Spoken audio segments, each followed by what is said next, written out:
여러분 새해 복 많이 받으세요. 2026년입니다.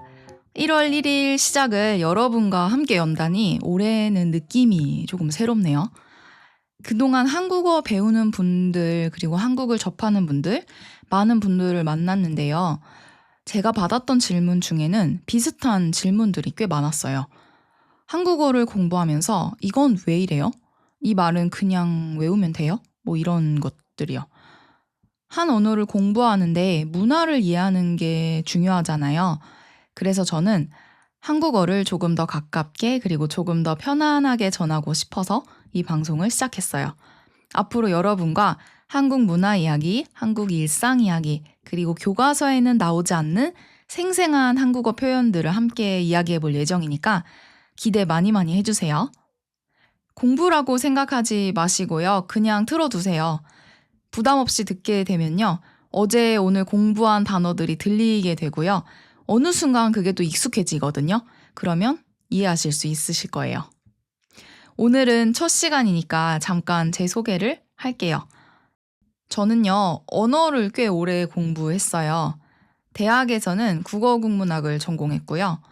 대학원에서는 언어를 조금 더 깊이 공부하고 싶어서 언어학을 전공했습니다. 지금도 새로운 언어들 배우는 것을 도전을 하면서 전 세계에 있는 다양한 사람들과 소통하는 것을 굉장히 좋아해요.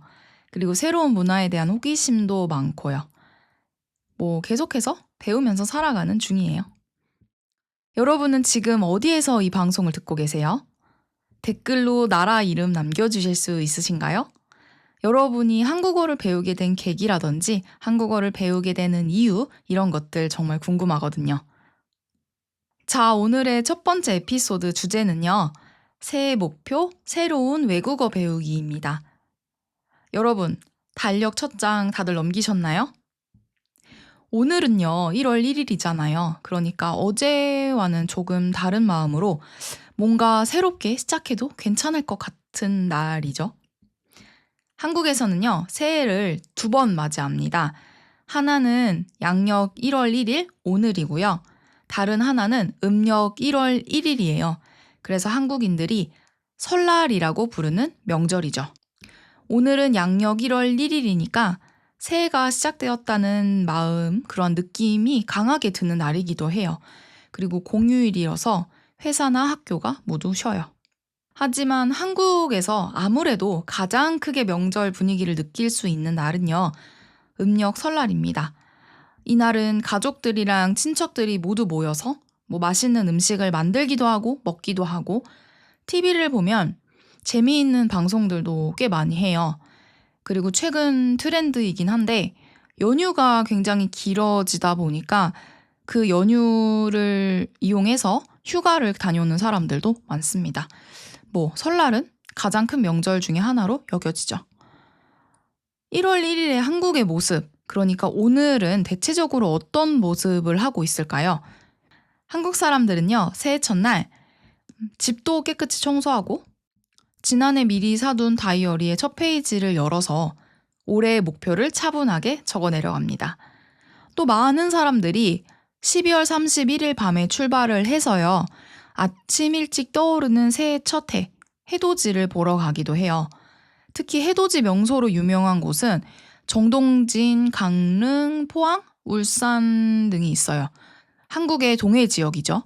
도시들은 비교적 조용한데요. 그래도 사람들 마음속에는 드디어 새로운 한 해다. 새로운 한 해가 시작되었다. 라는 설레임이 가득한 날입니다. 여러분의 나라에서는요. 1월 1일 날 뭐 해요? 그리고 새해 첫날 특별한 행사 같은 게 있나요? 그리고 여러분은요. 올해 어떤 목표를 세우셨나요? 새해가 되면 이런저런 계획을 세우잖아요. 한국에서는요. 그러한 계획들 중에서도 외국어 공부를 목표로 삼는 경우가 정말 많아요.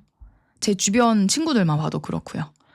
일이나 공부 꼭 관련이 없어도 예를 들어서 드라마를 자막 없이 한번 이번에는 보고 싶어 라고 생각하는 경우도 있고, 여행을 계획 중인데 내가 이 나라 가서 이 나라 사람들하고 열심히 공부한 이 언어로 소통해보고 싶어 라고 생각하는 경우도 있고요.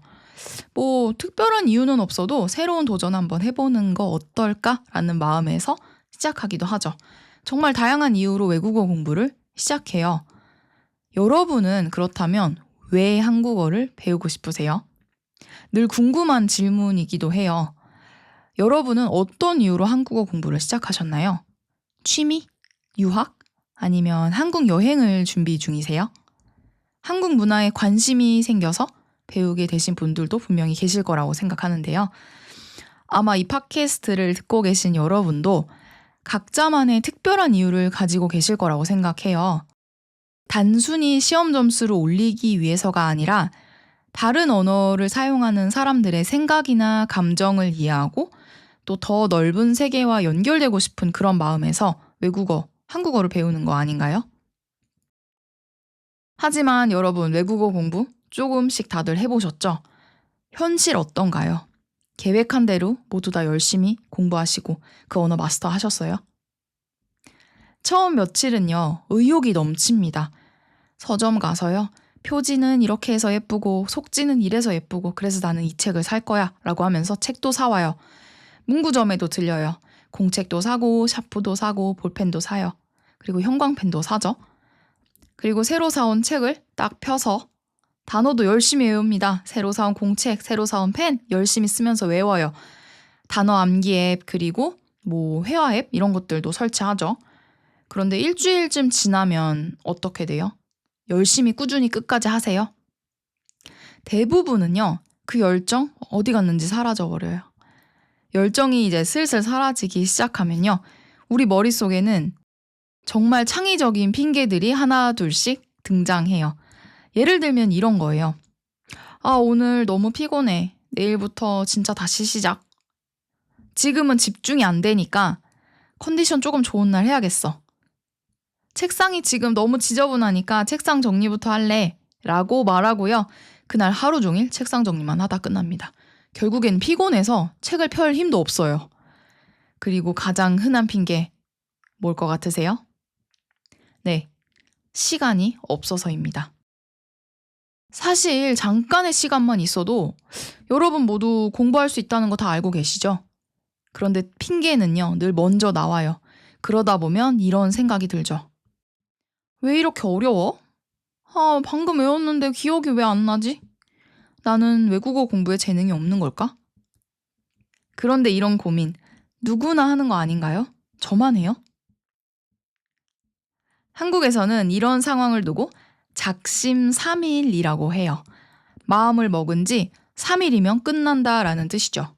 그래서 한국 사람들은 아, 또 작심삼일이네? 라고 자주 말해요. 심지어 요즘은 작심 3시간, 작심 3분, 작심 3초라는 표현까지 등장했거든요. 그래서 그 결심이 사흘, 그러니까 3일은커녕 아주 짧은 시간, 3시간 3분 3초도 가지 못한다는 뜻이에요. 재밌지 않나요? 흥미로운 한 설문조사 결과가 있었는데요.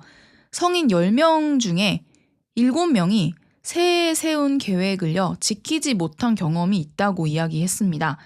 가장 많이 실패한 목표 1위가 여행이었고요. 그 뒤를 바로 이어서 차지한 2위는 외국어 공부였어요. 그런데 두 항목의 차이는요, 무려 0.1%밖에 나지 않았거든요. 1%도 아니고 0.1%예요. 그러면 거의 똑같은 수준 아닌가요? 그 뒤로 3, 4, 5위는 다이어트, 자격증 취득, 독서하기 이런 것들이 이어졌는데요. 여러분, 이 결과가 말하는 게 뭘 것 같으세요? 네, 외국어 배우는 거요, 원래 어렵다는 거예요. 여러분이 공부하기로 마음먹고 그 계획이 작심삼일이 되었다고 해도요, 절대 자책하지 마세요. 문제는 실패했다가 아니라 그 후에 다시 시작하느냐에 따라 달려 있어요. 언어는 재능의 문제가 아니라 얼마나 꾸준히 하느냐, 그리고 포기했다가도 다시 시작할 수 있느냐, 그게 중요한 거거든요. 어려운 건 당연한 과정이에요. 하지만 저는 여러분에게 꼭 이 말을 드리고 싶어요. 외국어가 어렵게 느껴지는 거는요, 여러분이 못해서 아니에요. 머리가 나빠서? 절대 아니죠. 그냥 지금 배우고 있는 중이기 때문이에요. 새로운 언어는요, 누구에게나 어려워요. 뇌가 처음 보는 소리나 단어, 그리고 문법 구조들을 하나하나 받아들이고 있으니까요. 여기서 속담 하나 더 알려드릴게요. 천리길도 한 걸음부터입니다. 아무리 크고 먼 목표라도 결국은 지금의 작은 한 걸음에서 시작된다는 뜻이에요. 오늘 여러분이 외운 단어 하나, 그리고 입으로 한번 따라 읽어본 문장 하나, 심지어 지금 이 팟캐스트를 듣고 있는 순간까지도 여러분의 첫걸음이나 마찬가지예요. 시작하지 않으면 어떤 길도 갈 수 없지만 작은 한 걸음이 결국에 모여서 큰 길을 완성하잖아요. 그러니까 여러분은 이미 너무너무 잘하고 계세요. 저도 언어 공부하는 걸 매우 좋아해요. 그런데 처음에는 매번 어렵습니다. 조금 전에 외운 단어는요, 책을 덮는 순간 기억이 안 나고요. 한국어에 없는 발음들, 특히 발음하기 너무 어려워요. 도대체 어떻게 발음해야 되는지 새로운 언어를 배울 때마다 똑같은 어려움을 겪습니다. 고민 많이 해요. 그래서 제가 여러 언어를 공부하면서 효과봤던 방법을 여러분에게 공유해드리고 싶은데요. 바로 많이 듣기, 그리고 소리 내어서 읽기예요. 저는 지금도 새로운 언어를 배우면요, 눈으로만 보지 않아요. 눈으로 훑어보는 거, 책 읽는 것처럼 눈으로 훑어보지 않는데요. 도서관에도 절대 가서 공부하지 않습니다. 원어민의 음성 파일 있죠? 그걸 먼저 듣고요. 그 소리를 그대로 흉내내면서 앵무새처럼 크게 따라서 읽으면서 말해봐요. 왜냐하면 언어는요, 머리로만 공부하는 학문이 아니라 입이나 귀로 익히는 운동에 더 가깝기 때문이에요. 문법 중요해요. 단어 암기하는 거, 많이 암기하는 거 물론 중요합니다. 하지만 그보다 더 중요한 건요, 그 언어의 소리에 귀를 계속해서 노출시켜야 한다는 거예요. 그러다 보면 정말 신기하게도 어느 순간부터는 머리에서 외국인을 만났을 때 흔히 이런 말 하잖아요. 생각하고 있는 문장을 번역기를 돌려서 말을 해야 되냐 말아야 되냐. 그런데 그런 번역기를 돌리지 않아도요, 외국인을 보는 순간 하고 싶은 말이 툭 튀어나오는 경험을 하실 수 있으실 거예요. 이게 바로 언어 실력에서 아주 큰 차이를 만드는 순간이거든요. 그래서 언어를 잘하기 위해서는 그 언어가 무의식 속에 스며들 정도로 충분히 많이 듣는 시간이 필요해요. 단어를 외울 때도요, 글자만 보는 게 아니라 소리도 들어보고 또 따라서 말도 해보고 예문 속에서 여러 번 만나면서 입으로 익히는 과정이 정말 중요해요. 그리고 그 중에서도 가장 중요한 거 뭔 거 같으세요? 네, 자신감입니다. 한국 사람들은요, 항상 뭔가 좋은 모습만 보여주고 싶어 해서 틀리는 걸 부끄러워하고 싫어해요. 외국어 학원에 가잖아요? 그러면 항상 소극적인 자세로 말도 많이 못하고요. 조금 틀리면 미안해요 라고 말하기도 해요. 하지만 여러분은요, 절대 그러시면 안 돼요. 틀려도 괜찮아요. 어차피 틀려도요, 아무도 신경 안 써요. 오히려 여러분이 한국어로 먼저 말을 걸잖아요? 그러면 한국 사람들은 정말 기뻐할 거예요. 왜냐하면 한국어로 먼저 말을 건다는 건요, 여러분이 그만큼 시간과 노력을 들여서 한국어를 공부했다는 뜻이기도 하고요. 그렇기 때문에 한국 사람들은 그러한 시도 자체를 굉장히 고맙고 또 반갑게 받아들이거든요. 문장 완벽하지 않아도 괜찮고요. 발음 조금 어색해도 괜찮아요. 그냥 그렇게 이야기하면요, 한국 사람들은요, 이분이 우리 언어로 이야기하려고 노력하고 있는 중이구나 라고 생각하면서 기뻐하거든요. 이거 진짜예요. 그래서 저는 이 팟캐스트를 여러분의 듣는 귀를 여는 그러한 공간으로 만들고 싶어요. 학교에서 억지로 배우는 외국어 아니잖아요. 여러분이 선택해서 한국어 공부하려고 마음 먹으신 거라고 생각하는데요.